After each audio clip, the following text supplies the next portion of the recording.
What up, Dynasty players in the house? It's the Dynasty front office, and we are here rapid response style. We're mocking it out.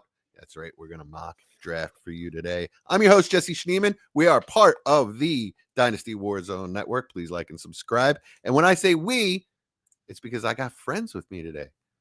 I got two co-hosts. I got the fourth stooge with us. It's amazing. Speaking of, Brian Ford, our Shemp. How are you today, sir? Doing all right. Mocking out with our out and just rootin' tootin'. Just went to the Jags, so oh shit, kind of jazzed about that because we were just having our Etienne sucks conversation last night. You were having that conversation. I like Etienne. I think it's good, but this is scary. I forgot how loud your intros are on this show. I had a jump scare there for a second. Gotta wake people up, man. It's noon on a Saturday. Yeah, and the draft is on, so nobody's watching the mock. And as always, the auspicious Austin Bell. How are you today, Austin? I'm doing good, man. I got a ton of positivity, unlike Brian, who apparently hates Travis Etienne and the fact that we're podcasting right now. So I'm doing good. Yeah, right on. Right on. Yeah, man. Like I said, it was like quadruple Christmas for me yesterday. It was just such a great day. It was so much fun.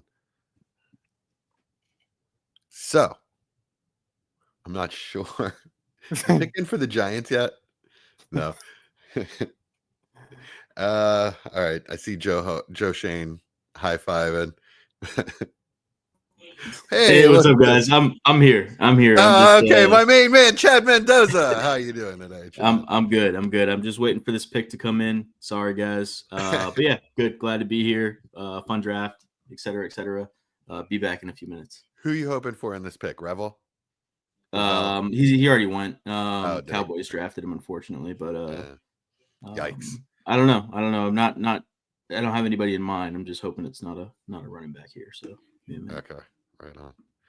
All right. And we have one of our newest Patreon members, Matt Langthorne, in the chat. Welcome, Matt. What's up? All right. As promised, today we are going to do a 2-round rapid response draft. That way, y'all have a little idea what to do during your rookie drafts. I've got one starting today. So does Chad, by the way. Chad, I don't know if you know you're in that league, but we're drafting today, buddy. So we're going to tell you what to do in your drafts. Go ahead and have the draft on in the background, mute them, have our sound on, and get yourself prepared. Y'all ready?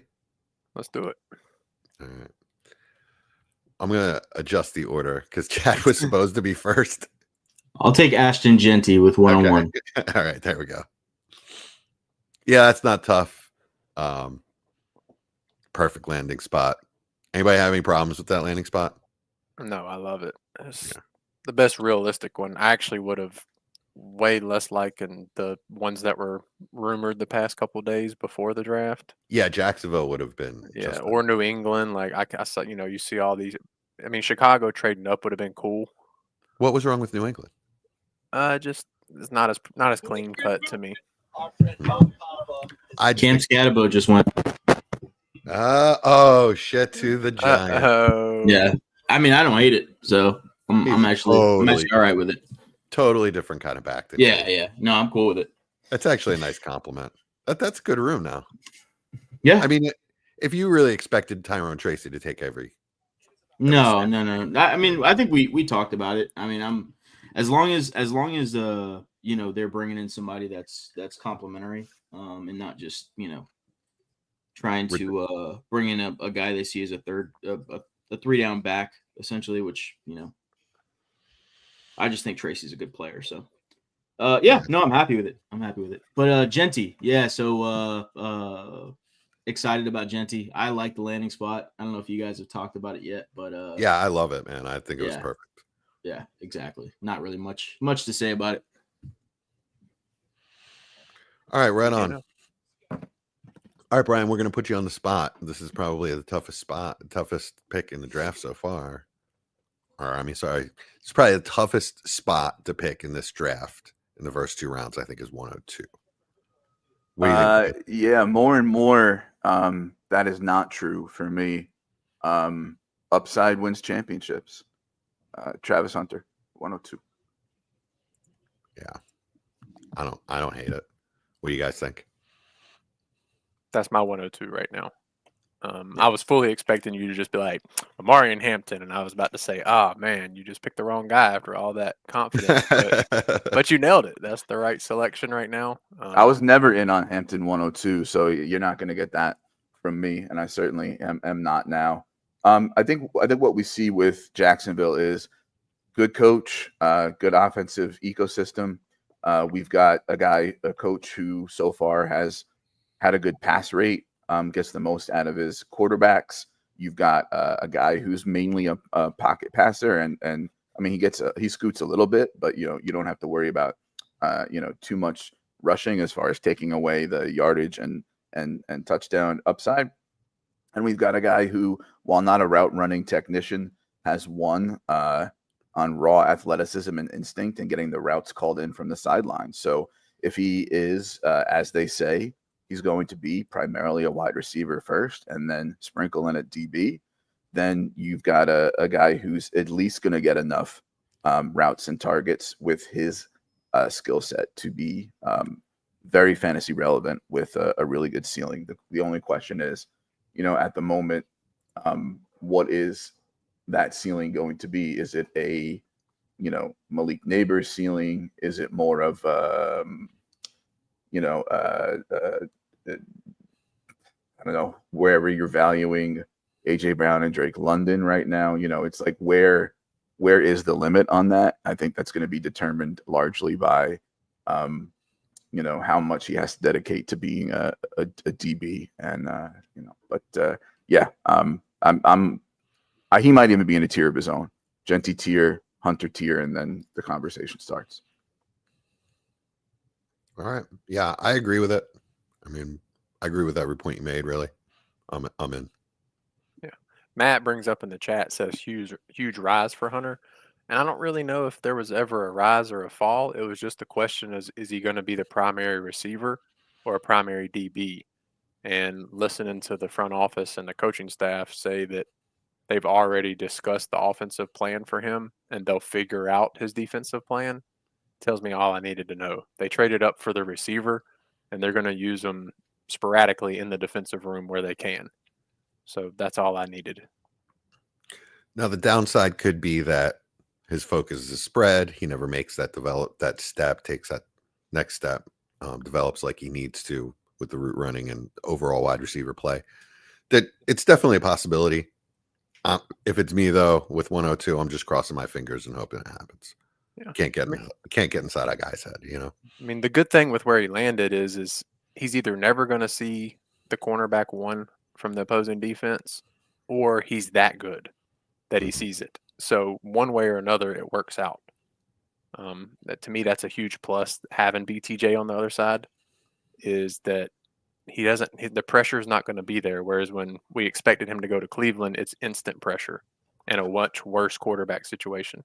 And it's not that hard to stick him out there on a third down and say, stick this guy. You got this guy. Yeah, that's it. Just have him play man and do whatever you want with the rest of your defense.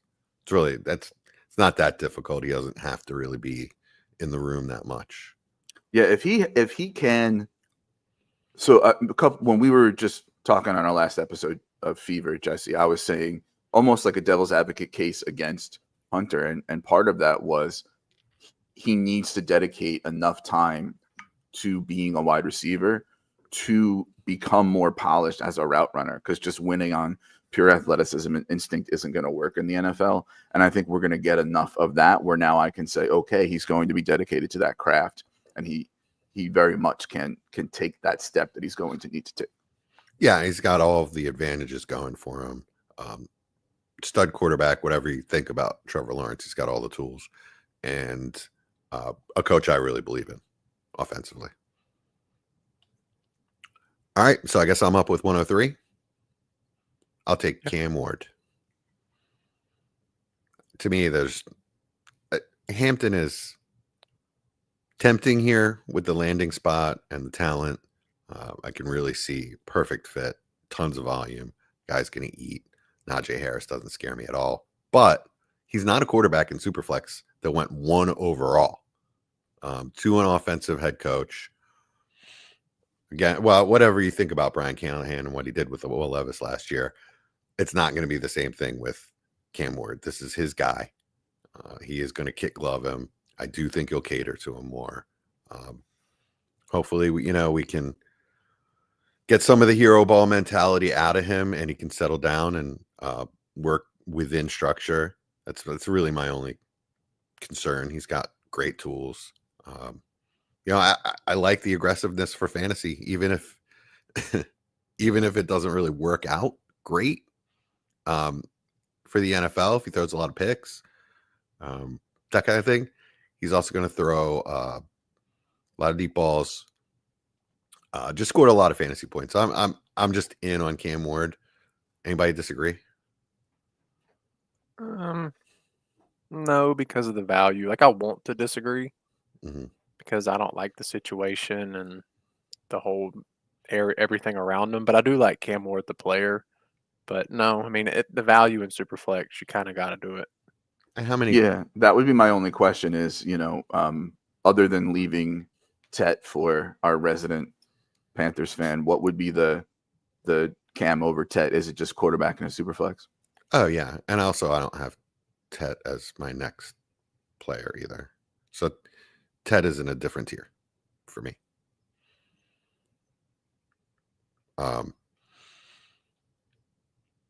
Yeah, as far as Cam Ward goes, how many quarterbacks go 101 to a great situation?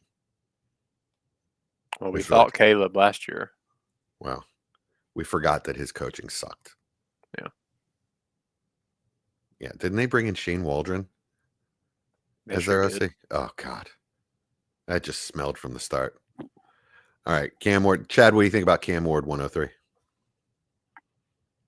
Yeah, I like it. Easy pick for me. I like the upside in that offense. I like him as a prospect from the beginning. He's always been my QB1.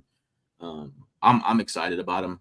For me, we talked about where he would slot in for us in the last class, and for me, he's right above JJ McCarthy. I think that's probably higher than most. So I'm cool with 103. There's even situations where, I think Travis Hunter's pretty locked into 102, but there's certain situations where it's going to be tough if I really need a quarterback just because of the lack of quarterbacks in this class and the question marks for next year. Not saying there's not going to be any really good prospects, but it's still up in the air. So I might even flirt with 102 for him in certain situations. Yeah. Okay. Right on. Yeah, I definitely would consider it. I have thought about it, but yeah, 103 is perfect for me. All right. So all that being said, Austin, you are 104. I'm just gonna put my money where my mouth is and take a top 10 receiver. Oh shit, Tet, huh? Yeah, all the running backs going to good spots kind of, I don't want to say hurt them, but it kind of put them in a floor for me. Whereas this is one of the only receivers that got the draft capital and the landing spot that I'm thrilled about. So in the early first especially, give me the guy that I feel really strong about with the top 10 capital with it. And then if I have a later first or an early second, I'm going to get a running back I like and be happy with.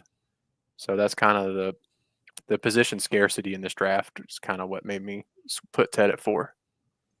Okay, that makes sense. All right. I mean, I have to operate in drafts thinking this is my pick. This is my first round pick, right? Well, I mean, sure, but at 204, I'm going to much more likely like a running back than I am a receiver. That's my point. Okay. Much more likely. Even now, like Scattaboo at 2-4, totally fine. Tootin at Really? 2-4, totally fine. Really? If that's what it comes to, is what I'm saying. Like it. Seems Whereas a the little hefty. receivers, there aren't many I like outside of this top few.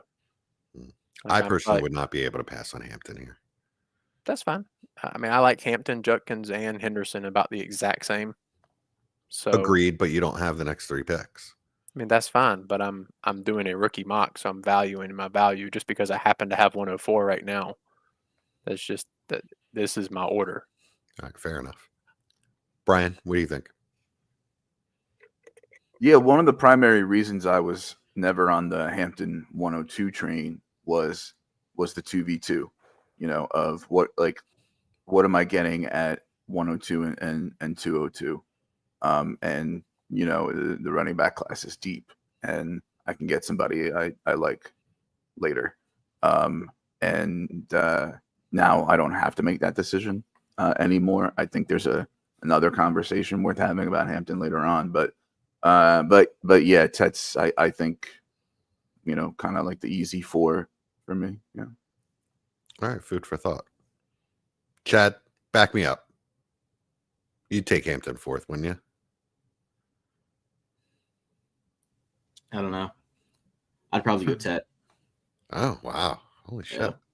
Yeah. Just for the reasons they've kind of laid out here is, I'm more excited about the running back I'm getting at 2-1, 2-2, 2-3 than I am the wide receivers personally. I just don't think the wide receivers are this deep, and I think we may see a little run on them towards the end of the first, where it's kind of leaving as you get into the second round. There, the guys you're kind of picking through is it's pretty slim at that point. So, okay, all right. I guess I lose this argument. I don't think the difference is crazy though. I mean, Yeah. it's I all think I about wouldn't personal be. preference and roster build, right? So if Yeah. you need a running back, right, then yeah, you're gonna go with the running back. I don't think they're worlds apart. It's just, I'd rather go with the wide receiver that I've always deemed as the best wide receiver in the class outside of Hunter, because for Hunter large stretches he was considered a DB, but I think Tet's a really good wide receiver prospect. I think I probably like him better than most people. Matt in chat has become my new favorite person, by the way. Well, I mean, he used the wrong word. He said an elite RB. Amarian Hampton is not an elite RB. In that landing spot, yes, he is. No, he's not. The player himself is not. That's just not the case. It's not true. He's a great running back prospect. I think He's not an elite running back. Okay, agreed. But I think what we said was if he goes to the right spot, right? It's a great running back in an elite landing spot. How about that? But so are the next two guys. That's exactly my point. Is True. Our top 4 went to pretty much exactly where we wanted, minus, technically the names changed, but like they're perfect landing spots. Funny you say that. I actually have Tet behind all 3 of those guys. And that's totally fine. They're in the same tier for me. The 4 same. through what I think it's 8 or 9 is all the same tier. But it's apples and oranges at this point. Yeah, I mean, people are going to do sure. what their roster is telling them to do, right? Yeah.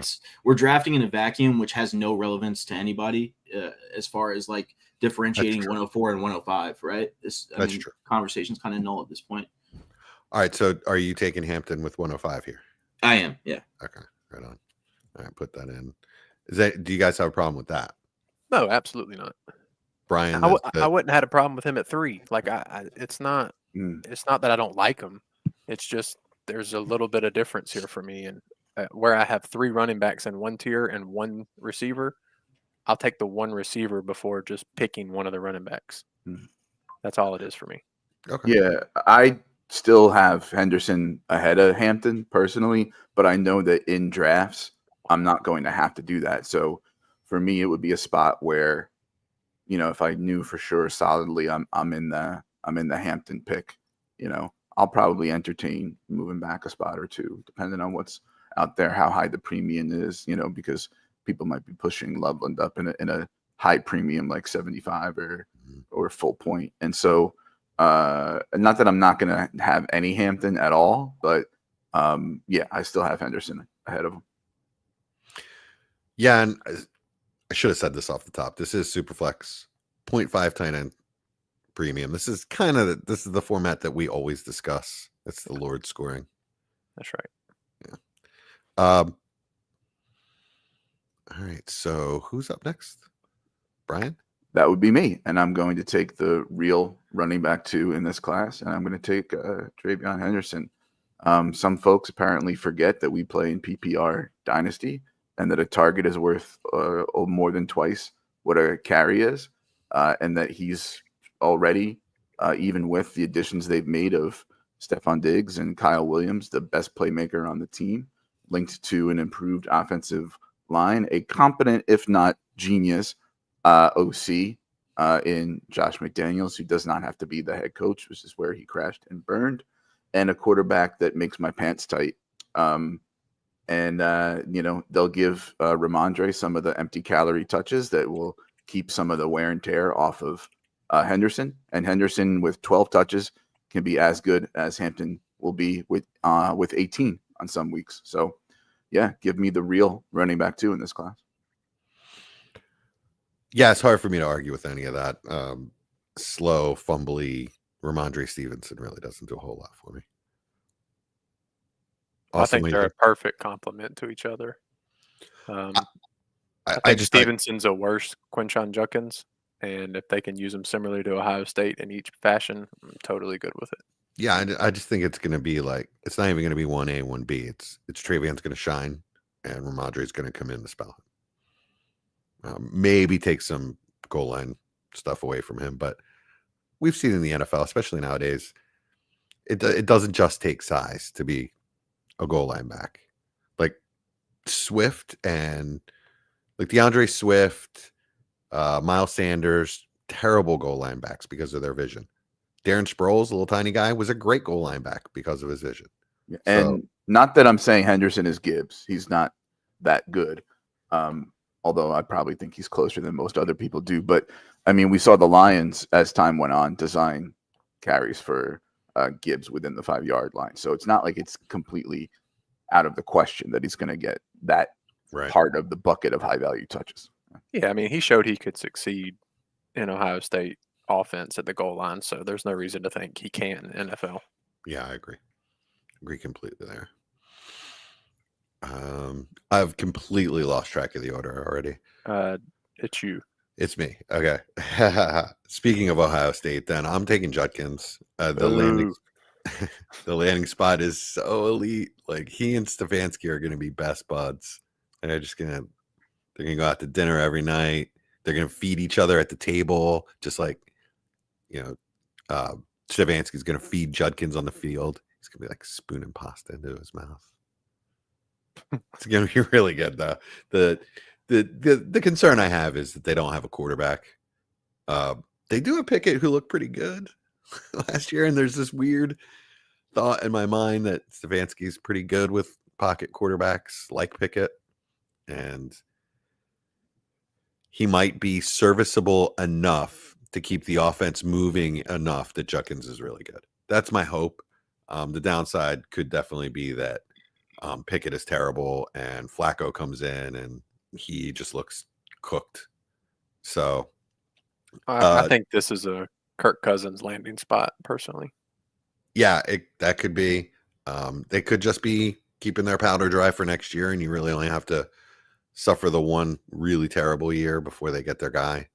I don't know. I don't really care. Judkins is a great back. Speed, power, enough wiggle. I just like him. I think he's really good. He's going to be. I mean, there's no better landing spot in this draft than the Browns for him. So, wheels up. He's still my RB2. So, he was pre-draft and he is post-draft. So, I'm totally fine. Thrilled with the pick. Getting him at 107, I will be ecstatic. This is exactly where I have him, by the way. I don't even have him as a first-round pick. I mean, we all make mistakes. It's okay. What don't you like about him? I think throughout the entire process, I've thought of him as overrated in a number of ways, and he did get some of the boxes that we wanted to check as far as a higher volume role, because he's going to need volume. He's going to need a good offensive line.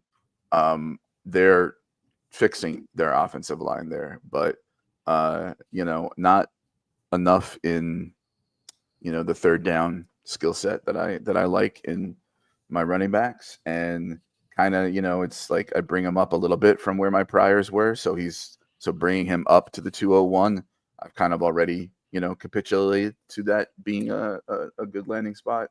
And I think people just, are overrating his quality and what you can get later. Like, I don't know that Damian Martinez is that much worse Oh my lord. than Judkins at what you're going to ask them to do in the NFL, and therefore what we want out of fantasy. Yeah. See, to me, this is a lot like the people that don't see it or never saw it in Mixon. Like the Mixon haters just don't understand. Guys that size shouldn't move that way. He is definitely better than other guys. And I see that. I mean, not that Judkins is Mixon, but there's similarities, and there's definitely similarities in the way they're viewed. Okay, so let me just read something to you real quick. Not that this is the end all be all, right? Like one tweet, right? But if you look for some of the people that have, let's just take your Mixon, right? Career yards from scrimmage per touch during college, right? Mixon was 98th percentile. Judkins is 13th. Right now, okay, he split backfields with Zach Evans and Travion, so that feeds into it. Yards after contact per attempt. Mixon 68th percentile, Judkins 24th. Yards per route run, Mixon was 94th percentile in college. Judkins is 19th percentile. I just think he's just a tad overrated, and 107 is rich for me when I can start pivoting to Loveland, Ibuka, Golden, Warren, RJ Harvey before I'm taking Judkins. You mentioned I'm taking Jackson Dart before I'm taking Judkins. You mentioned splitting touches with Zach Evans. Austin, do you remember how that went? Yeah. There was no split. Hold on a second. I was defending his bad stat by saying he was sharing a backfield. I didn't say he was losing that backfield. He did overtake Zach Evans. I'm saying, though, he wasn't, the 100%, workhorse kind of running back there. Did he overtake Zach Evans? Yes. But if I'm going to nail him for yards, in an offense, I was defending him by saying in both his stops, he had to split the backfield. Understood. I just want Austin to talk about the Ole Miss tape. Yeah, I mean, I'm not going to. I've hashed this out so many times. I don't really want to dig into it again. I mean, you watch the Ole Miss tape. To me, he's a can't miss running back. That's just kind of how I feel about it. I felt Ohio State used him wrong from the get-go. Over 42% of his snaps or rushing attempts were runs outside the tackle. That's not his game. True. So if you're going to use him like that, then he's not going to succeed. But the good thing is he's going to Stefanski, who's going to use him inside the tackles probably 67% of the time, and that's where he succeeds. To me, you just watch the tape and he's simply a good running back. I don't care about the analytics.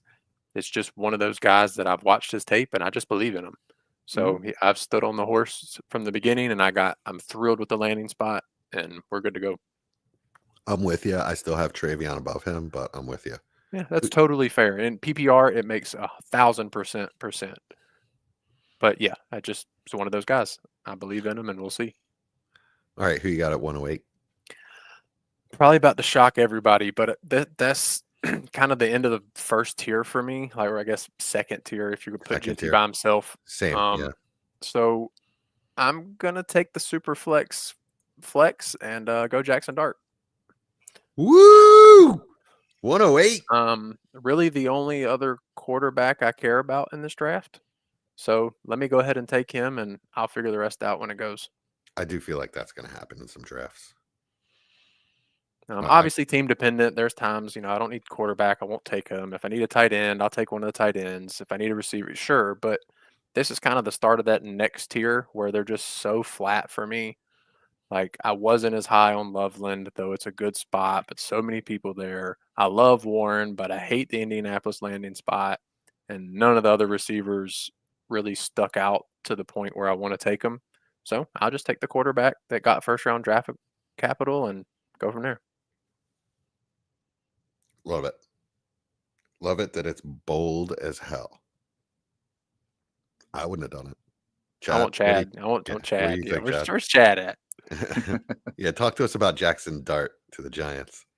Yeah, it wouldn't have been my pick, but yeah, I mean, I see it though. You know, I'm not. I don't think it's crazy by any stretch of the imagination here. We're talking about a quarterback at the end of the day, right? So you have to imagine he gets a go. You know, if it's not this year, it's next year, and if you got to sit on him for a year, so be it, right?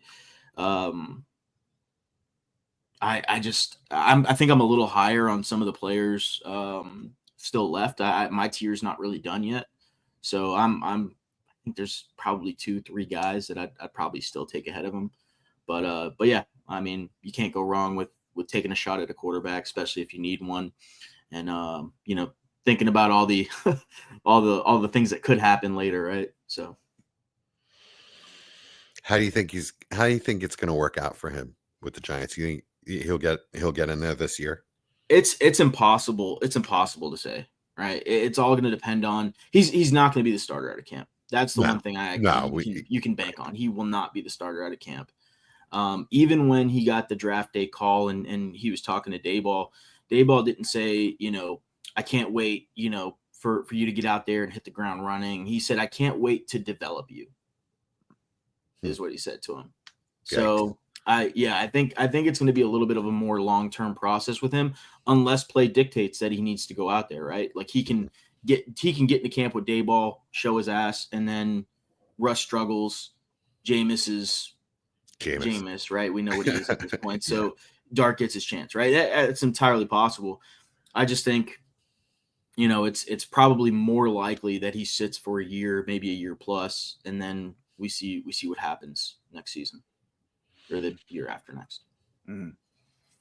For me, Dart is really interesting, right? Because on the one hand, I can lean into the value of the value insulation of first round real life draft capital quarterback in a super flex, and a guy who, when you hear Daboll talking about him at the presser afterwards, just the first 4 or 5 things he named about Dart and why he likes him are fantasy friendly things, right?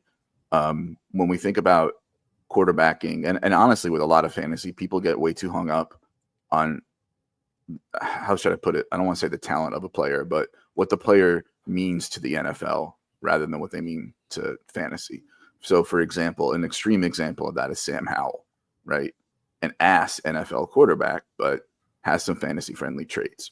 And so when you think about Jackson Dart, just from a very broad fantasy-friendly perspective, you've got arm, you know, is above average, not great, but he pushes it downfield. He's accurate. He's mobile. He's big. He's a good leader, right? Like, we want guys who are going to chuck it, who are going to run, and who are going to be on teams that are likely losing, so they have to, you know, play catch up. At the same time, however, when we look at the situation in New York organizationally, that's when things get a little, you know, because they're going to give Russ and maybe even Jameis at least a little run before they put Dart in.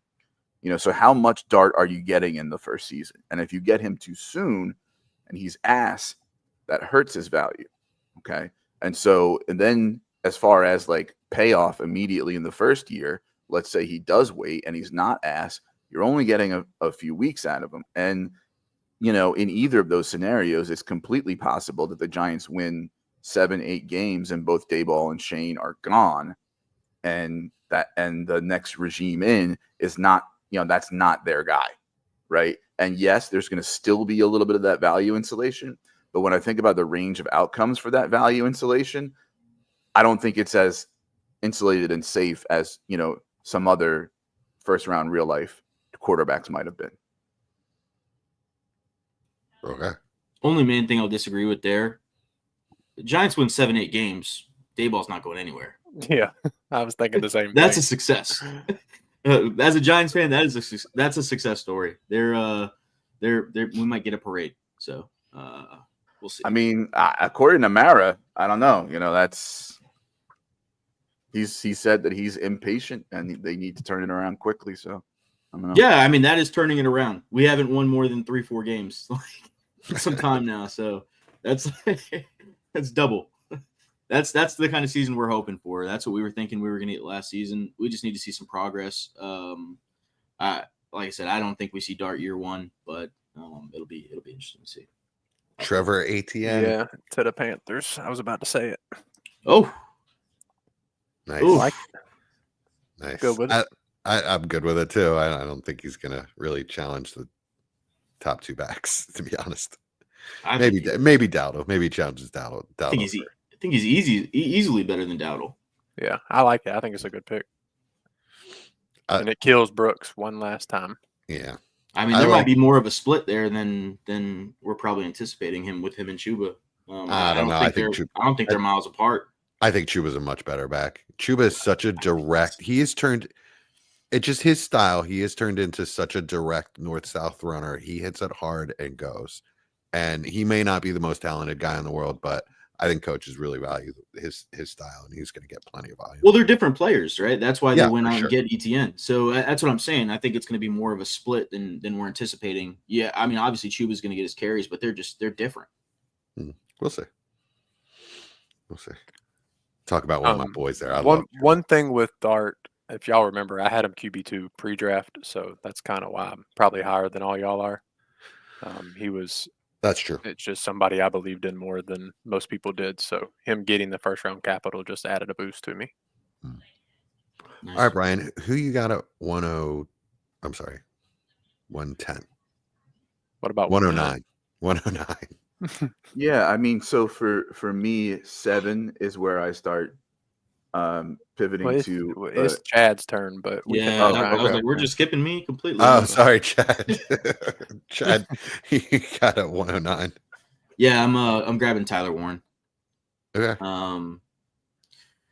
Yeah, I mean, you guys know how I feel about Tyler Warren. I think he's a really good player. I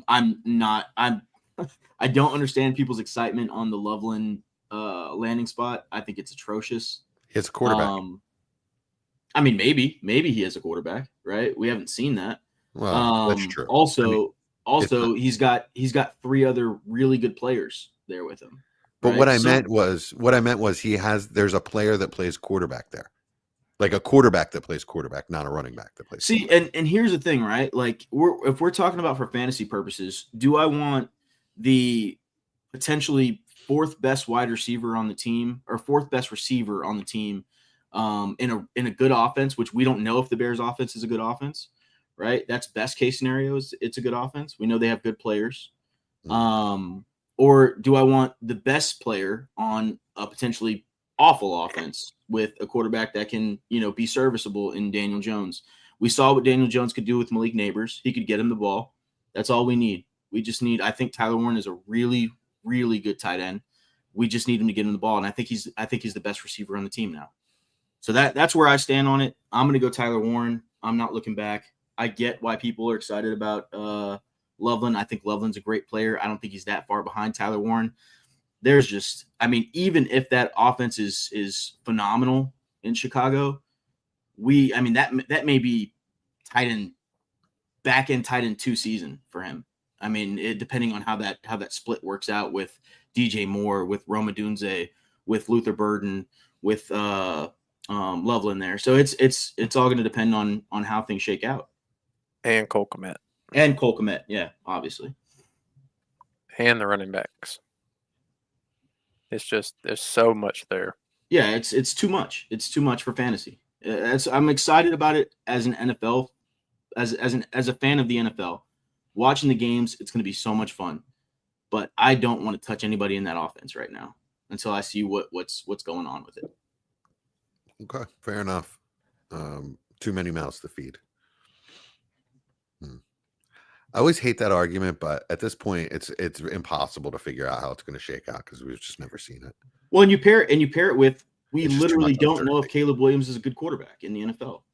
Like, yeah, we've seen better prospects fail, right? So it's not like it can't happen. We think he's going to be good, but at this point, we're still thinking it. Right. What do you think, Brian? Tyler Warren at 9, 10?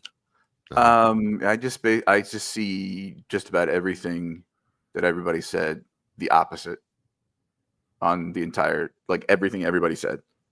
about everything from Warren to the offense to the quarterback to everything. So for me, I had Warren and Loveland separated by like a hair before the draft, and you give me a guy who many people felt graded out better as a pure receiver than Tyler Warren did, in a spot where he doesn't have to play much wide in line if they don't want him to, where DJ Moore is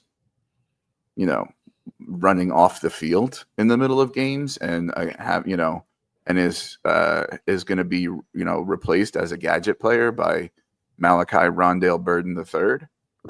And Loveland is, a hand-picked 10th overall, Sam Laporta-ish number 2 pass catcher on a Ben Johnson offense, with a quarterback who we have not seen better prospects fail, because he's better than every other prospect who's failed, and who I think it would be insane not to be optimistic about going into this year.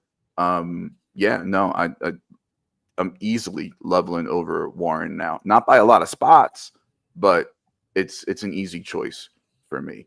For me, at 7, I think I start pivoting.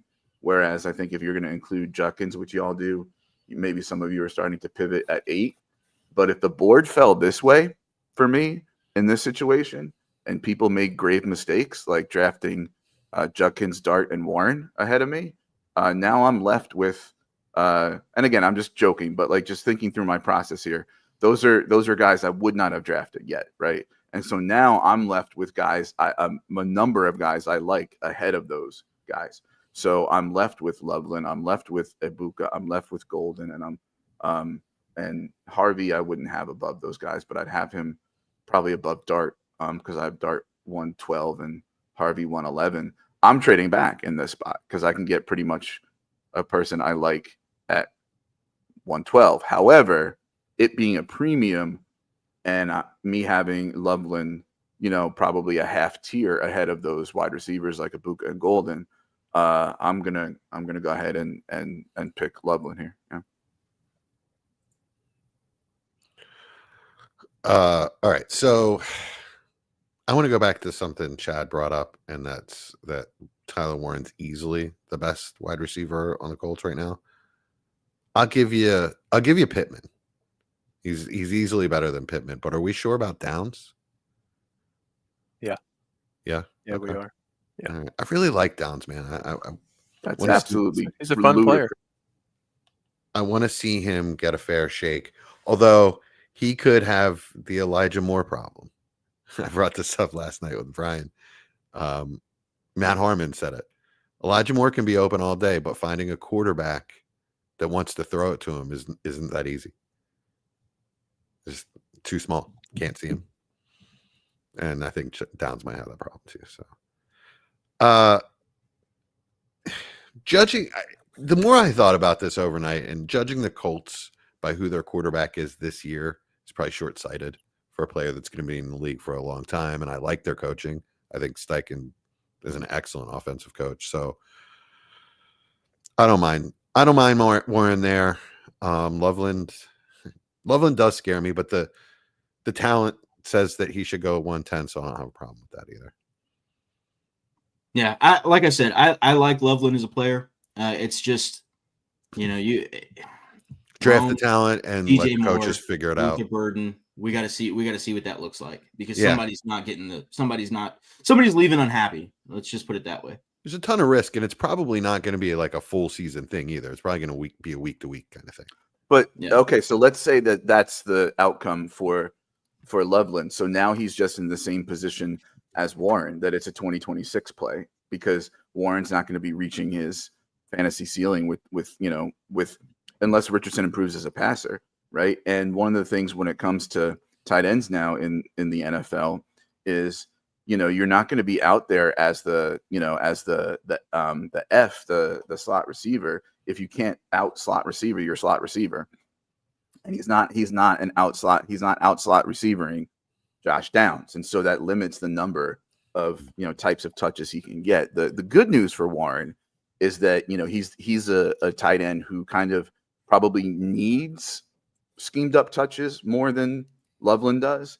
And in that kind of offense with Steichen, who I trust, and with quarterbacks who I don't, he might get that schemed stuff just to get him the ball, because that's the only way they can get him the ball, because the quarterbacks aren't that good. So then if Loveland, is overshadowed a bit by DJ Moore and Malachi Rondale Burden, the first year, and Rome Rome Odunze. And yeah, Cole but Kmet. hold on. I called him the That number is 2. going to be on the field. I called him the number 2 pass catcher in the offense. I didn't put him ahead of Rome, but I'll take the number 2, bench up. But anyway, but what I'm saying is, if that's the outcome for Loveland, if he's overshadowed a little bit, and we have to wait till 2026, that outcome is more within the range of outcomes for a guy like Tyler Warren. So what I'm hearing is that my Jackson Dart pick was the correct one, because a year of sitting for a quarterback sounds a lot better than subpar production for both tight ends. That's kind of what I'm hearing this whole conversation. I mean, I'm not trying to be funny, but like both of y'all have kind of both argued the exact same thing for the tight ends, which I kind of agree with, is that we're praying for year one. I haven't production. argued anything. I don't think it's a wait. I think Tyler Warren gets year one production. Yeah, what I'm saying, and I'm saying the completely exact disagree. same thing for London. I'm just saying, if what you're saying happens to Loveland happens, then I still think that that's possible to happen to Warren. I don't think that's happening. I think there's a much greater chance that we see Jackson Dart for 3 or 4 weeks at the end of the season, and he might lose a little value depending on how he plays, as opposed to a 10th overall elite tight end. Penix has gained value, even though regardless, if you're worried about losing value, which is entirely possible if you don't have a really high premium with these tight ends and have a league that understands that impact. Yeah, quarterback insulation is always one of the best safety nets you can have, right? So all likelihood Jackson Dart's not going to play, or he's going to play very, very little, and it's not going to really matter. We saw Dwayne Haskins still have first round value after he had an abysmal season, right? Yeah. It's just the nature of the position. So you're right. Like, if you're worried about insulation, if you need a quarterback, you can't go wrong there. That's why I can't really shit on the pick. It's going to have, just because the nature of quarterbacks, you're going to have some protection. I was being a little facetious more than anything, because I was just listening to y'all and it sounded like kind of like an argument of who's not going to lose value. So I was just being a little. Well, no, I mean, it's for me, it's not. I'm not saying Loveland's not going to succeed. I'm just saying I don't know what's going to happen. I think it's impossible to know how that offense shakes out with that many good players, right? So I'm not saying it's not going to happen. I'm just saying I don't know. With Warren, I just believe he's the best player on the offense, and I'd rather take those chances. So I'm not set on, if somebody takes Loveland ahead of Warren, cool. If somebody takes Dart ahead of Warren and Loveland, cool. Like, this kind of range, there's so many different outcomes that can happen with these players. They're all in different, completely different situations. They're all very talented players. It can go 100 different ways at this point. Yeah, I agree. I mean, I'm being cheeky about the grave mistakes and shit like that, and pounding the table for the order I have them in. But if we're talking about tiers, then yeah, for me, these guys are all on the same tier. Yeah, and y'all for the last 3 picks were wrong anyway. I'm gonna go ahead and with 111 take my 108, which is Matthew Golden. All right, so we've got a first round wide receiver. He was my wide receiver 3 coming in. Still my wide receiver 3. People hate I think a lot of people hate the Packers landing spot. I really like it. It's exactly what they need. He's the exact type of receiver they need. They need somebody to play outside, get open downfield. And I just think he's a better 3-level player, at least 2-level player, than anyone they have on their roster. I just think he's better than those guys. Love's an aggressive quarterback. He's going to push it downfield to him. And in a draft where there aren't very many wide receivers that I'm really excited about, Golden is the last one. Well, not really. There's one other. But he's the last one that I would take in round 1. So to get him at 111 feels really comfortable. I'll snap him up in a heartbeat. Does anybody else have anyone besides Golden here? I'm fine with it. I don't. At this point, I don't. It's not that I don't care, but there's so many options. I really want to take RJ Harvey, to be honest. I just he and Sean Payton are just going to be so fun and so good together. Just to give my 2 cents on Harvey real quick, and then we can move on. How about we wait until Harvey's there and picked? Wouldn't that make more sense? Sure. I mean, you just randomly bring his name up. Yeah, right. I just love him. I thought when you guys mentioned Etienne earlier, I didn't know it was Trevor. I thought you were saying that they traded for Travis Etienne. No. They drafted Trevor. I just looked at the draft board. Okay. That makes more sense. I was like, why are we just shitting on Travis Etienne right now? Well, that's Brian's part-time job, actually. Is the shit on Travis Etienne. Damn it. Chad didn't like that at all. Yeah. Titans just sniped us with Gunnar Helm. He was the last good tight end that I really wanted to go to Philly. So guess we're going to go with our gaggle of tight end threes that we signed this offseason.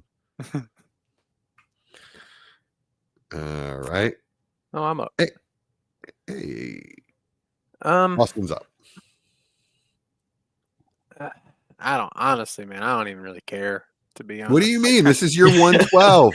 Like, you won the championship last year. This is your here, chance to improve honest. your team. In that case, I'll take Caleb Johnson. Okay. I just perfect landing spot. Wish it had been in the second, but they didn't have a second to take him. So I'm not a RJ Harvey at the RB5 person, so I'll let Chad take him next. But just a good landing spot. It's probably about the one team that I felt like if Caleb Johnson went to, he would jump on my rankings, and he did. Yeah, same. I mean, it's perfect. You don't even have to change jerseys. Like, he can just wear his college jersey to the pros, and we're good. I think he is. He's just going to show up in the Iowa uniform. Yeah, that's right. Yeah. Nice. Brian, do you hate that pick? Hate's a strong word. Just, that was probably lower on Johnson coming in, and there's just still guys I like better. I think it's a good landing spot. Perfect. I think it remains to be seen, especially because we don't know who's going to be moving the ball up and down the field at quarterback. And also, if, I'm confessing ignorance. I didn't look this up yet, but, how much, wide zone, outside zone does Arthur Smith run? Because if he's not running much, then Caleb Johnson ain't doing much. Yeah. Just wait for the slowest news day, and then you'll know who the Steelers are going to have at quarterback. He's just waiting for it to be all about him. They know who's the quarterback. Yeah, exactly. They didn't take Shedeur for a reason. Yeah, they didn't take anybody. The entire league didn't take Shedeur. Listen, if I had to bet, I would bet it's Rodgers, but that's not exactly like an improvement over mystery. Well, you know what I mean? It's true. Yeah, I obviously like the pick. I would have taken him a little bit earlier. Personally, I really like Caleb Johnson, as everybody knows by now. Yeah, I mean, there is a couple other landing spots I thought would be as good, if not a little bit better. I was hoping for the Cowboys personally, but I really like the Steelers landing spot. I think there's not many that are better for him. It's not going to have too much competition there. I think he takes that role day one. And like you mentioned, Austin, they didn't have a second round pick, right? So even if they liked Caleb Johnson, because we know he is pretty scheme dependent, there wasn't going to be a whole bunch of different teams that can just say, hey, I want to take this guy and use him any way I can. I imagine that anybody that picks him, they know like he's a zone runner. He's got to find these zone schemes and eat off of that. So I'm excited about it. I think you've got a good player there at 112. Are we concerned at all that Tyler Warren's a little more than just a complimentary back? That's all he is. That's all he's ever been. Yeah. Okay. By the way, I found Arthur Smith OC time in Atlanta. Ran 64% inside and outside zone runs. Yeah. Any team that picks him, I mean, give the NFL some credit. Any team that picks him, they know how he's going to be used. Like he's one of the easiest running backs to look at and say, okay, this is a guy that has to be used a specific way. That's So, fair. Yeah, and I think he will fit just an Arthur Smith scheme. Excellent. This would just be a great fit. Yeah, I really like it. If I needed a running back, I could be persuaded to take him as high as 108 or 109. Yeah, this all the I'm same tier for me. I'm with you. Who's next? Oh, Chad. Right.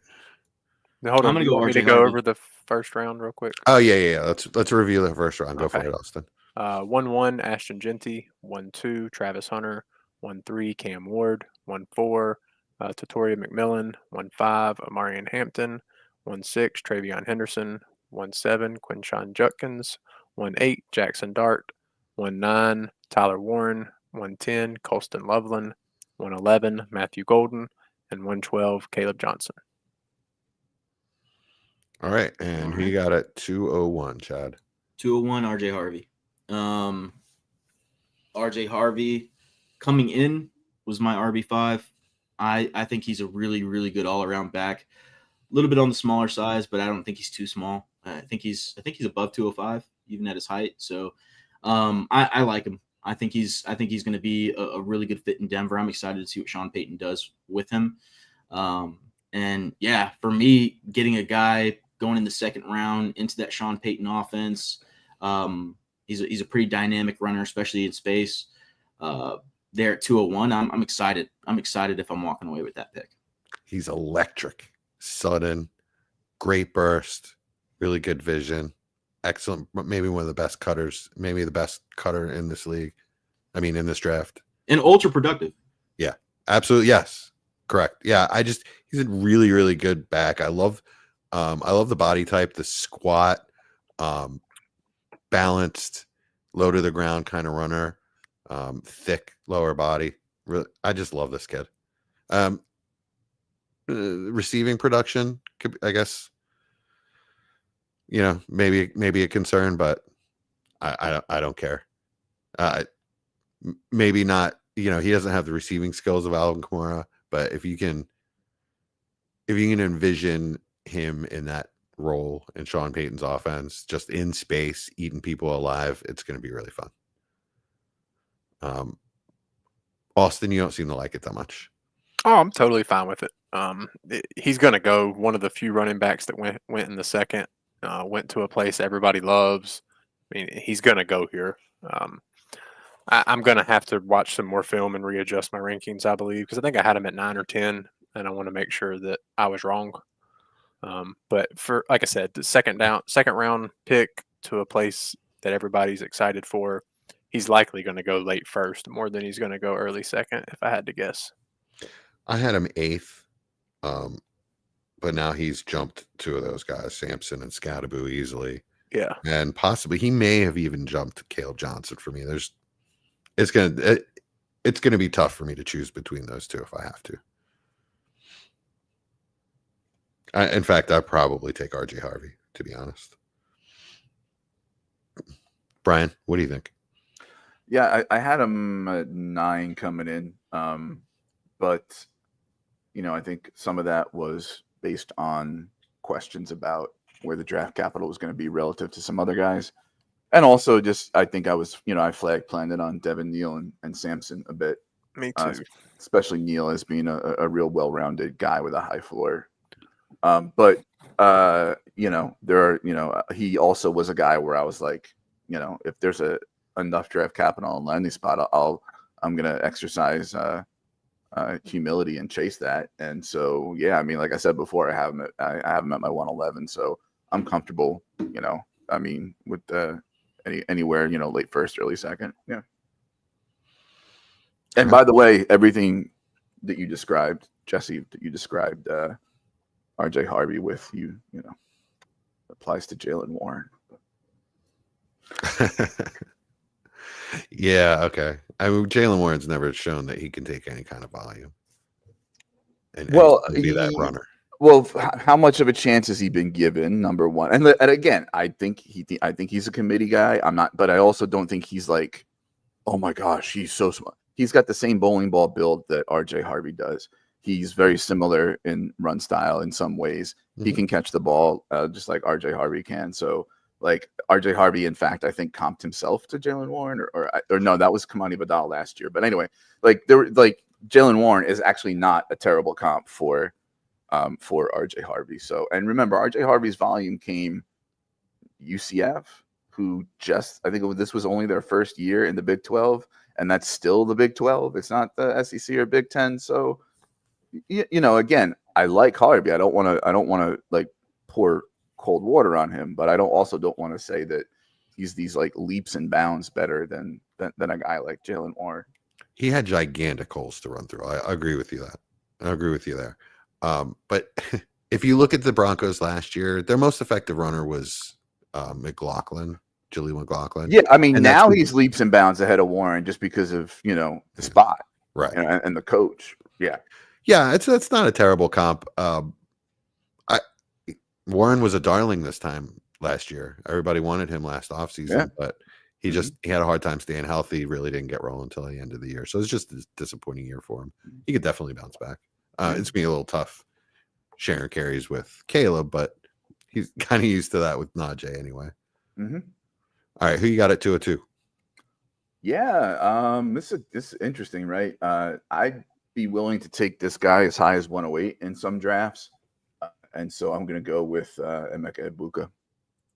I'm far less heartbroken than Jesse is about the landing spot, and just really believe in the solid high floor player who's going to have a role one way or the other because he's just too good. So at 202, I'll take Emeka Egbuka. Yeah, that's about where I have him. Maybe one spot above this, but yeah, that's about where I have him. Although no, I can't take him above Harvey. What, Austin? It's so hard. It's kind of where I struggled at 112 is I like the player better than both the running backs, but I don't see many avenues for year one value gain aside from injury. So it's a little bit of a hedge for me. So I'm fine with this. Chad? Yeah. I mean, I like the player a lot, but kind of echo the same sentiments as Austin. It's gonna be tough sledding for him unless somebody goes down, which is entirely possible. But we'll see. Yeah. So if both of those players hang on for a couple more years in Tampa, I mean, Godwin just got a new contract, so if he and Mike Evans are there for 2 more years, it's really not good for his value. Really. And by that time, Baker's 32, defensive minded head coach. It's just scary that how many levels he has to block him and how the situation could go south. Baker's only had these 2 good years in his career. I don't know if at that point he's still the same guy that you can really depend on him. Yeah, it's unfortunate because I really like Egbuka, the player, but the situation is very, very bad. I don't know if it could be worse. You could have gone to I don't know. I'm not going to say what you were going to say. The Eagles weren't. I Austin, I didn't want to get yelled at, so I didn't say it. I knew where you were going. All right, so 203. Shit, I forgot my pick. Oh, I know who I'm taking here. Oh, that's my boy. I'm taking Trey Harris. Damn it. The landing spot is just so juicy. Just picturing him playing with Justin Herbert, that strong arm, that big downfield receiver, long strider, dangerous as hell with the ball in his hands. I envision him in what they were doing with Quentin Johnston last year, but he's going to catch those balls and score 50-yard touchdowns, where Quentin Johnston dropped most of them. I brought this up last night to Brian when we were talking. That was the previous regime that took Quentin Johnston. These guys are not bound to him at all. I really think that Trey Harris is a perfect complement to Ladd McConkey, and now they have their running back. They've been building their offensive line. It's going to be a fun offense to watch now. Who doesn't like Trey Harris at this point in the draft? Anybody? No, that was my pick. I was hoping you were going to take the one I didn't want to take. All right, Brian, why am I wrong? You're not wrong. No, nothing's wrong. And at this point, the ink is barely dry on the picks. And we're still talking within tiers. So it's not, but it's just some of the red flags that I brought up last night. I just was much lower on the player coming in. And so, even if I make an adjustment for quarterback and coach and draft capital and landing spot, which I'm willing to do, I'm not like a genius on this stuff. I've got him closer to the mid to late second, really, than I do this early. But it's not a huge deal. Yeah, it is a big tier break here. 2-0. What is this? 203. I think that's not for me. They're still. No. For example, here are guys I would consider taking ahead of him: Higgins, Burden, Mason Taylor, Terrence Ferguson, and Jack Besh. Yeah, those are all guys that I would honestly almost throw in the rest of this tier. So those guys aren't a huge tier down from Igbuka? I definitely don't think Higgins. Sure, I guess you could say 2-2 is kind of where that tier stops and then another one starts. That's fine. That's fine. I'm cool with that. Chad, what did you think about Trey Harris there? Yeah, I think there's two players that I would kind of be deciding between here, and Trey Harris is one of them. So I don't hate it. Okay. Yeah. Really, it's three players that I was deciding between, but Austin, who you got next? Yuck, but I'll take him. He got the draft capital. He's in the offense. I'll take Luther Burden and see what the hell happens here. Oh, really? Okay. Which is so funny because I picked Tet because 2-4 I wasn't going to get a receiver, and here I am at 2-4 taking a receiver. But it's just how the board fell. Getting the capital, the talent of the player. Obviously, Ben Johnson in that front office has a vision for him. I know the talent's there, so I guess I'm going to try to believe that they can get the talent out and see what happens. Kind of as we just spoke, the tier feels really big here, and nobody else really stuck out. So I'll take the prospect that I feel has the highest ceiling. So let me ask you all a question about the Bears, and I was going to probably try to pick Dallas's head about this too, if he was, or his brain, if he was here. So I've seen some folks who were throwing a little bit of shade on Odunze as far as where his value was in the trade market and in startups prior to the draft, right? And then kind of like double down on that with Loveland and Burden being picked. The theory being that Loveland and Burden are closer to the parts of the field, closer to the middle and beaten too high and all that Ben Johnson's going to use. And this is Ben Johnson saying, I've looked at my team and I want to bring these guys on, even though I have Odunze here. I also said, well, there's the situation where if you can afford to have the luxury of spending a second round pick on a guy who's going to be mainly a gadget close to the line of scrimmage guy for you in Burden. And also you may have looked and said, okay, well, we're set at our X alpha and Rome's good. And I'm smart enough to fit scheme to personnel. You can't just pattern match and said Ben Johnson did this with the Lions, so he's doing this with the Bears. Which of those would you fall on, the former or the latter? I'm gonna try to believe in him until he gives me a reason not to. He showed a versatile enough offense in Detroit that became successful with the players that he had, that I'm at least going to give him a shot to do the same until proven otherwise.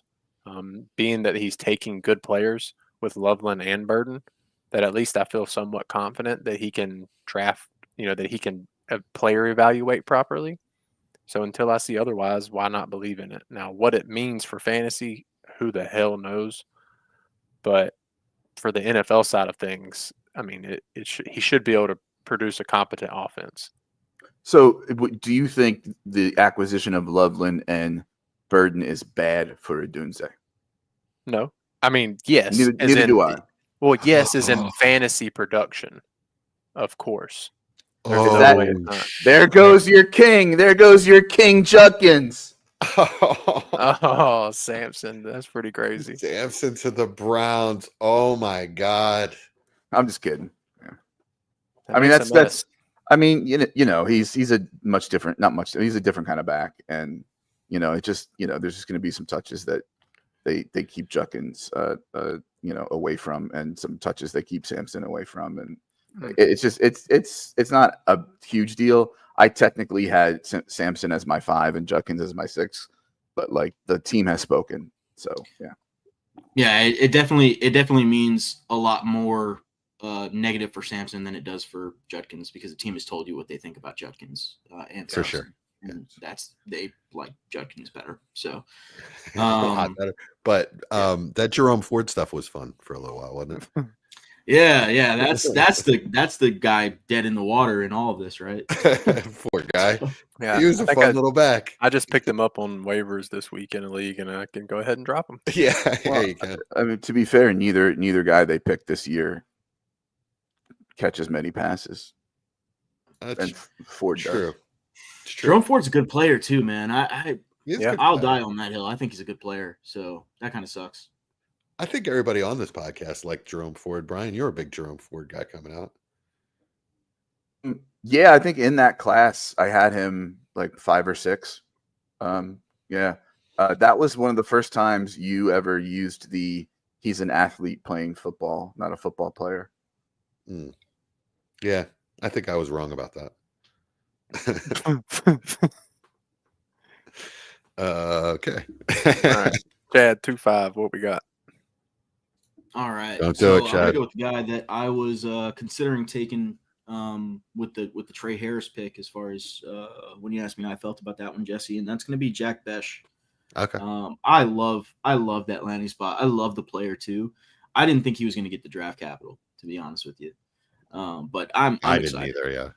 I'm excited to see what he's going to do in Las Vegas. I mean, talk about a guy with a high ceiling. I love him as a player. And I don't think he has that many players around him that are that good outside of Brock Bowers. So, yeah, Jacoby Myers. Jacoby Myers slander. Excuse me. I mean, no, Jacoby Myers is a good player. He's a good player, but he's not like elite, right? That's what I'm saying. I don't think there's no other Brock Bowers at wide receiver. Okay.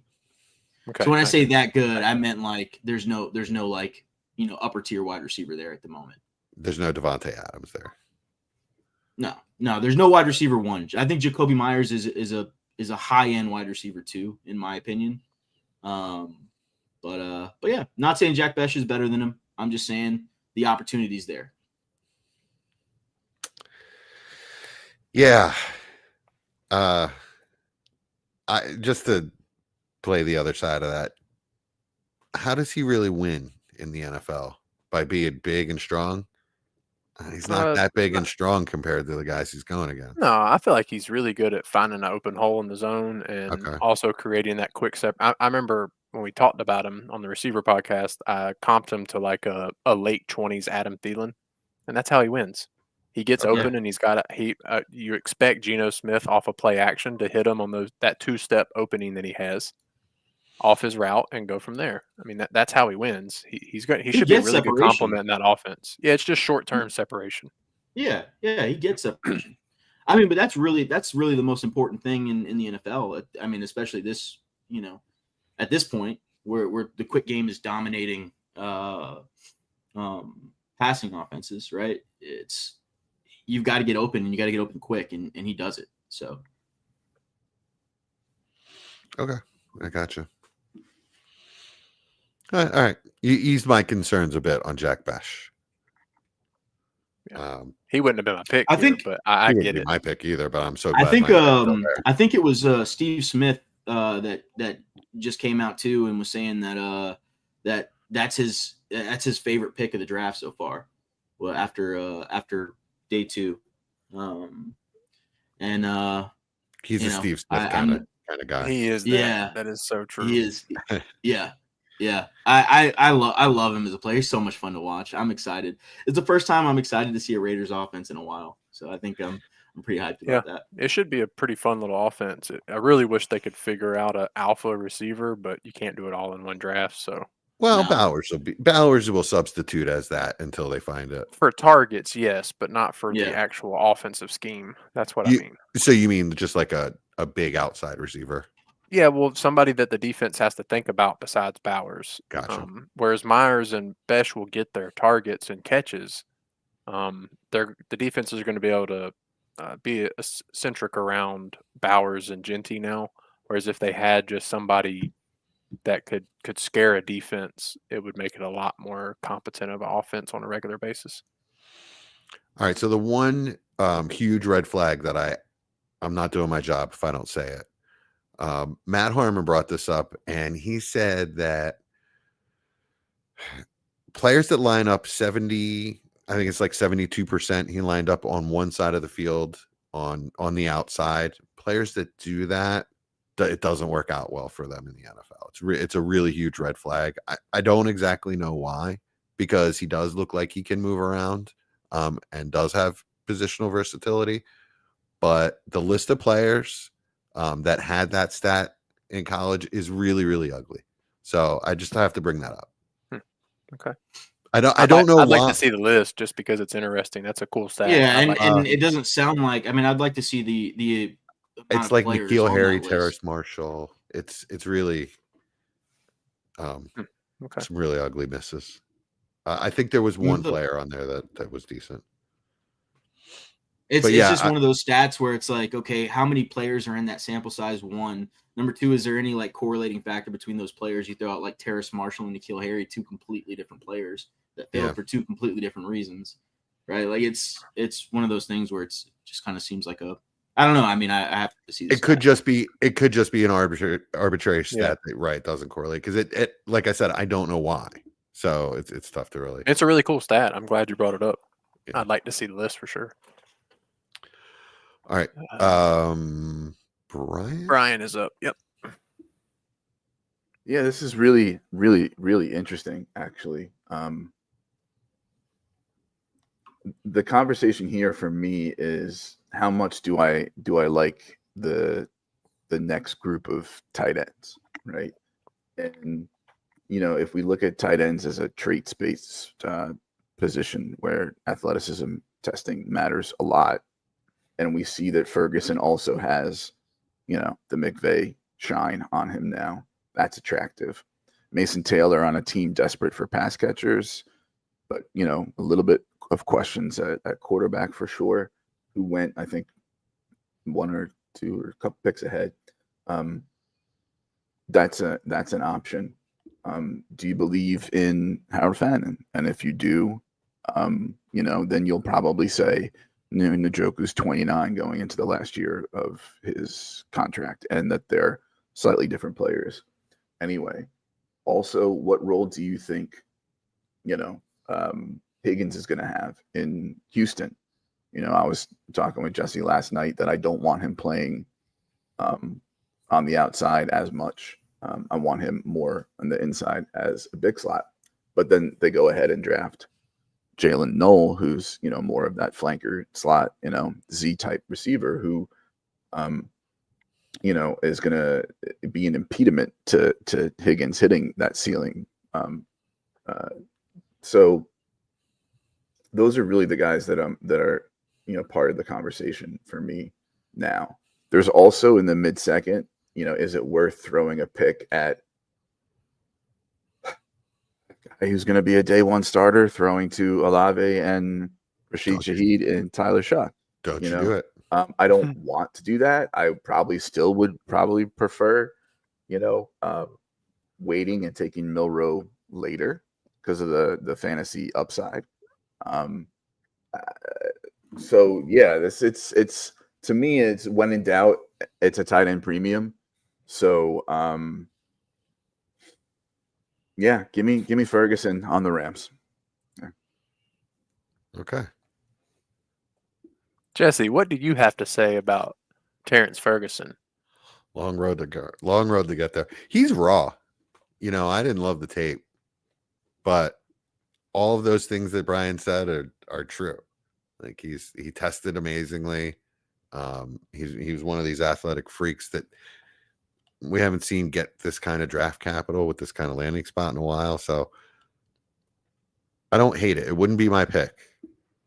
He's still he's moved up to probably my fifth tight end. but I don't hate it. I can't fault it. What do you think, Austin? He's not my tight end 3. I was the highest on him pre-draft, but he's still not my tight end 3. But pretty much what Brian said. In that offensive system, it's very intriguing with the athletic traits and what you did see in college. You could see it replicated in a much more successful level with the Rams. Chad, thoughts? Is Chad still with us? Yeah, I think it's kind of just pick your flavor at this point, right? Especially at tight end. He's not my next tight end off the board, but yeah, not gonna argue with it. All right, so that leaves my boy Suge. I mean, like Brian just said, day one starter in New Orleans. Is he though? Yeah, Carr's not going to play for them this year. I don't think Carr's going to play for them ever again. So this is what I'm reading into the whole Derek Carr situation is give me a new contract or I'm getting surgery. And they called his bluff and drafted a guy and told him do whatever you want. And I think if Rattler and Hayner and DiNucci were in the running for a day one starter under the new regime with Kellen Moore, they're not going to spend pick 40 on Chuck. They would have said, okay, let's make it like a 9-way competition and fucking take Quinn Ewers in the 5th, you know? Yeah. I mean, he's going to start. He's the guy. And I like the tape. I know a lot of people have dogged him for not being able to play in structure, stand there, deliver the ball confidently and calmly. But the raw tools are just through the roof with this kid. If Kellen Moore believes in him, I'm going to take the shot at 2. What are we at? 208, 207? Yeah. If I can get like a guy that I call my third quarterback on a super flex team at 207, I'm through the roof excited. I mean, Higgins would be my other consideration here, but he's more of a tier 3 wide receiver, and that doesn't compare to getting a plug and play starting quarterback in Superflex. It's fair. Kind of like I've been saying, at this point, who knows? And it's just a big, huge tier. Pick your guy. Yeah, Chad, what do you think? Yeah, You're okay with it? Hard to argue with quarterbacks. So, all right, yeah, with the guy you think's going to play. All right, I think we can probably roll through these next few picks pretty quickly. Then, I'll take Mason Taylor. Getting the draft capital, tight end 3 off the board, wide open tight end room. Should be pretty fun to watch. Obviously has the genetics to produce in the NFL and showed enough in college that it's not just genetics. Yeah, I had Taylor ahead of Ferguson coming in, and to me, they're still kind of neck and neck, and I'll probably wake up tomorrow and flip a coin, still. And I think with a lot of this stuff, especially as we get into the second round of the drafts, right now we're just these are our rapid responses. You said the ink is barely dry on the picks. We're gonna let the market tell us. Like there's gonna be once you get a few reps and a few rookie drafts, you're gonna see where people are picking things. You're gonna look at ADP, and you're gonna say, okay, I like this guy better than this guy, but I can get him later. Then this order is gonna look fairly different. Yeah, it's a very good point that needs to be reiterated that in 2 weeks we'll feel totally different about our order. Yeah, once we've gone through some rookie drafts. Yep.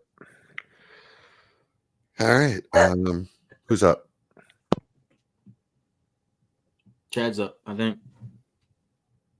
All right, Chad, who you got? I am going to go with.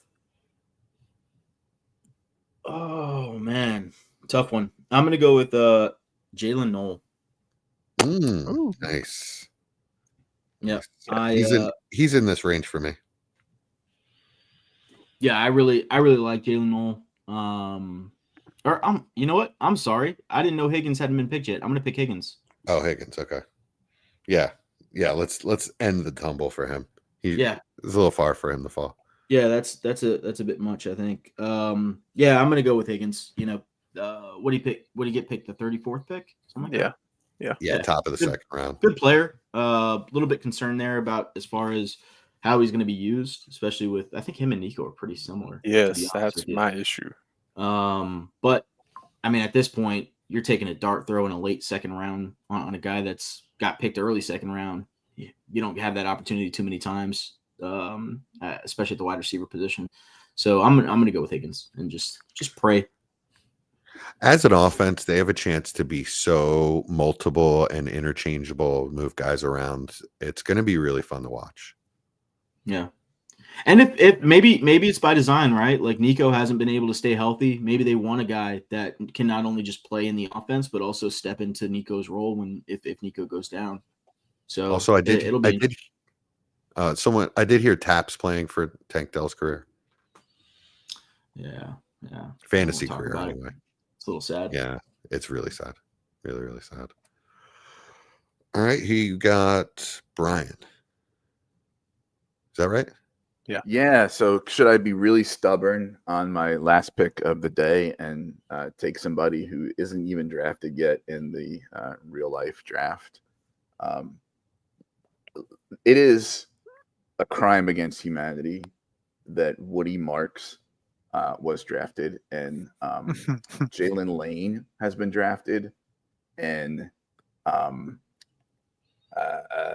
Dante Thornton and Arian Smith have been drafted, but Devin Neal remains on the board. Yeah, what the hell, man? I don't know what the NFL is thinking, but making this at least slightly realistic, because at this point you can probably grab Neal in the third round. I'm either looking at, I think Fannin. I liked Noel a lot, even ahead of Higgins coming in, but I think now I have a lot of more question marks about where he is in the pecking order on that offense. They only have a 7th round investment in Christian Kirk, which is probably the player he's closest to as far as archetype, but still, it's starting to get in the point in the draft where it's kind of like my guy and ceiling and, that kind of stuff. And so why not take a guy who is linked to Drake May and is only competing with Booty, Polk, Baker? I think Polk can be a lot better than he was last year. Baker, I'm less sure of, but an aging Diggs who's mostly close to the line of scrimmage now anyway. So give me Kyle Williams. Damn. I know. I heard I like Austin it. is a big fan. I am. I like it. Yeah, I really like that player. I think he's going to be plug and play for them. Nice yak ability. A little upset that you sniped me there. That was going to be my guy. All right, I guess I will go Scataboo. Just talented player that has fallen really far, and at 211, I'm just taking swings at this point. And like I said, talented player. He'll definitely share the role with Tyrone Tracy. They're not similar players, so they'll get different kinds of touches. Like I said, cross my fingers and hope I can start him as a flex some weeks. Yeah, I'm fine with it here. Who knows? Tootin would be just as interesting here. Oh shit! Can I take that back? No. Damn. No, I have to. No, no. Don't take it back. We're gonna do 5 rounds.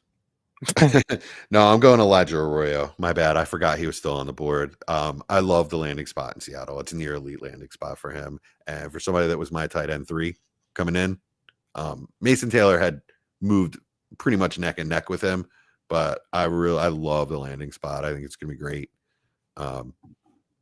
Wheels up on Elijah Arroyo as long as he can stay healthy. I don't know if I'd. Is he even healthy now? That's a good question. Yeah, it's true. He didn't test the combine, so yeah. At 211, I'll take the chance. It's fair. All right, who you got, Austin? I'll finish the round off and our draft off with Jalen Noel. Just too talented of a player. Still got 3rd round capital, but I don't know what to do with that offense. It's like a not as good Bears situation. Yes, Royals finally went. Oh my God, I'm so to the Chiefs. Oh, nice. Ooh, Good Yeah, spot. yeah, It it's a is. good spot despite the wait. Oh, I'm so happy. Oh, I thought he was dead. Anyway, I'm sorry, I didn't mean to cut you off, Austin. Oh, you're fine. It just here you just take the player. The talent was there.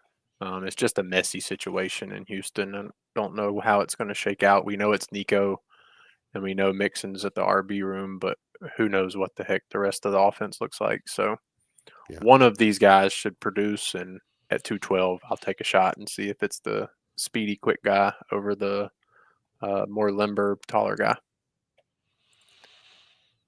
So, all right, that wraps it up for us. Do you want to recap round 2 for us? 2-1, RJ Harvey. 2-2, Emeka Ibuka. 2-3, Trey Harris. 2-4, Luther Burden. 2-5, Jack Besh. 2-6, oh my God, my mind just went blank. Terrence Ferguson, excuse me. 2-7, Tyler Shuck. 2-8, Mason Taylor. 2-9, Jaden Higgins. 2-10, Kyle Williams. 2-11, Elijah Arroyo. And 2-12, Jalen Noel. Yeah. So, question is, would now knowing the landing spot for Royals, would he have snuck into the second round for anybody here? No. No. No, I Chad? think this far. I'm sorry, Chad. Go ahead. No, not for me. Go ahead, Brian. This far behind in draft capital, and also presumably starting far behind. Even if Rashid Rice with the major injury and possible suspension, we're dinging him. You're still looking at Worthy and Hollywood Brown as ahead of him on the depth chart, at least to start. I think Worthy is a far better player, but I tend to be higher on Worthy than some other folks. So yeah, I actually don't think it's a great spot. I think it's one of those things where we like the coach, the quarterback, and it's a promising offense. So if you get the opportunity there, it's better than landing at the same draft capital as some other team.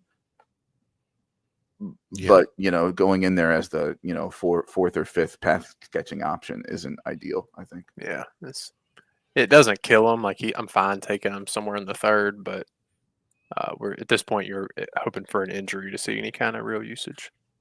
I've seen him comped to Juju Smith-Schuster in the past, and he had a really nice role in their offense at one time. If that could develop into something, I'd be really happy. What are y'all doing with Ty Felton? Somewhere in the next 10 to 24 12 picks. picks. Yeah, because he went well ahead of Royals, but it is not in a completely dissimilar situation. Jalen Naylor is his competition for wide receiver 3 there. So it's not exactly, an empty room there either. Yeah. My read on that is that Kwesi's really fucking up. I don't like his draft. So I like Ty Felton. I mean, I don't like him more than Royals, but I like him. I got calls in. Somebody's got to get a hold of his parents and rein him in. I don't know. Yeah, Ty Felton's all right. It's better than the Thornton pick by the Raiders. What was that? How have we not talked about the Lions trade up for Mr. Tesla?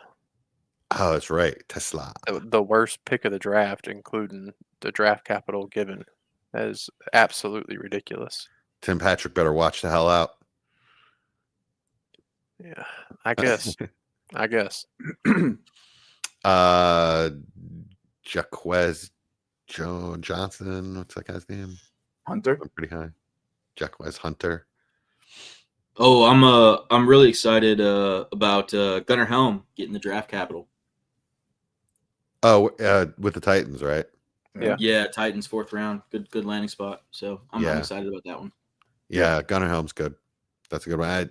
I was very upset that the Eagles seem to have gotten sniped there and then traded back. So I forgot to analyze it for fantasy because I was so upset about the Eagles not getting them. Any other players that we haven't mentioned that we want to talk about? I guess where are we comfortable taking Milrow? At this point on. Yeah, third Yeah. round fine for me. Third round, who Yeah, that's cares? fine. He could be the next pick, and I'm not going to argue it. Yeah, that's fair. I think we're gonna. I'm gonna have, even if I order some of these running backs just by draft capital and say, okay, the NFL's right, I'm gonna put these guys in draft capital order. But I think we're gonna have some interesting early day 3 running backs versus late day 2 wide receiver conversations, because there are going to be people who will want a guy like Scatabo, Tootin, even Sampson, even Trevor Etienne, Jarquez Hunter has a hive, Woody Marks has a hive. Like they're gonna want them ahead of Jalen Noel, some tight ends, perhaps even a Besher, a Kyle Williams, and a Ty Felton. Like, I think that's a real conversation this year in this running back class and this wide receiver class. Well, when we did the receiver prospect stuff, I brought up that I saw a stat at the time that for receivers picked after number 50, it's like a 16% hit rate, giving you a top 24 season.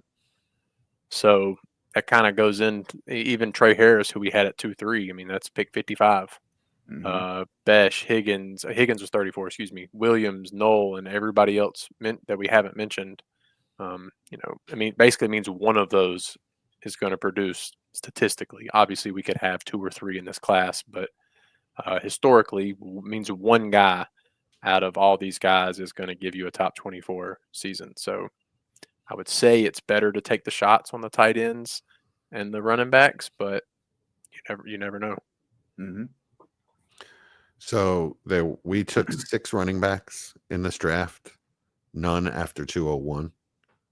So they all got pushed up. I think it reflects what we said leading up to this, that there are a lot of really good backs, but there are only so many spots for them. Yeah, and 6 winning the first 2 days of the draft, so we followed that perfectly. Yeah. Plus we didn't really have a lot of time to think about, Tootin to the Jaguars, Scatabo to the Giants, like that. That's kind of hitting while we were here. So, tomorrow we may take one of those guys above, one of the tight ends or whatever it may be. I don't think I will, but yeah, I could see it. Where did Shamir and Dyke go? Titans. Okay. Is he a third rounder? Third round rookie draft? Yeah. Yeah, it's fine. So about 30 guys are going to be third round picks currently. Yeah. It's kind of how I feel right now. Okay. Feels like a pretty deep draft compared to other years. Yeah, I felt this is a fun class to have third round picks in.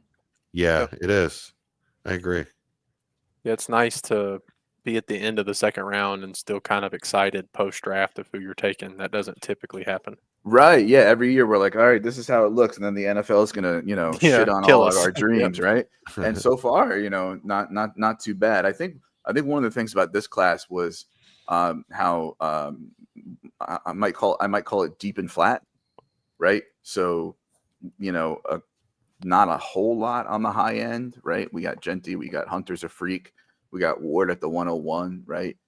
And there's definitely some guys we're more excited about after that than some others, but it starts to really flatten out, and it's like, oh, this guy's still here. Oh, this guy's still here. Yeah, I agree with that. It's going to be really interesting, and it's going to be a lot of luck if we're being honest. Like, there's so many talented guys in this class, and like Jesse said, we only took 6 running backs. There's a good chance that 3 to 5 of the guys we didn't mention in the first 2 rounds see fantasy production in the first 2 years. So that means those thirds and possible fourths are going to be valuable. You just got to hope you guess the right one. DK is now on the same team as Alec Imanor, who finally goes at pick 136 to the Titans. Oh, sure enough. Mm-hmm.